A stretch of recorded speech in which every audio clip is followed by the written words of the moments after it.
Hey guys, we are over at the Art of Animation, and this is the Little Mermaid Rooms. So these are not a family suite, this is a standard room. They're actually probably the furthest away from everything, but if you're a Little Mermaid fan, this is a must stay at least once. I love the details on the table with the music, and of course the mirror with all the fish.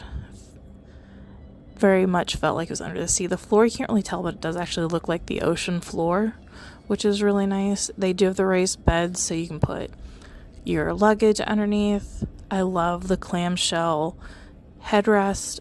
I don't know if you saw, but one bed had Ariel's fin out of it. The other side had seaweed. And I love that the Amazon Echoes are showing in there. I love this dresser because it looks like something in Ariel's cavern.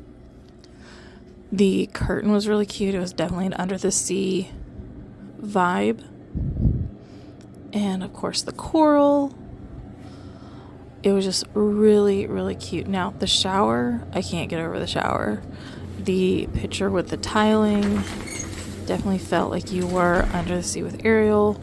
It is just such a cute room. If you are a Little Mermaid fan, you have to stay in this room at least once in your life. Trust me.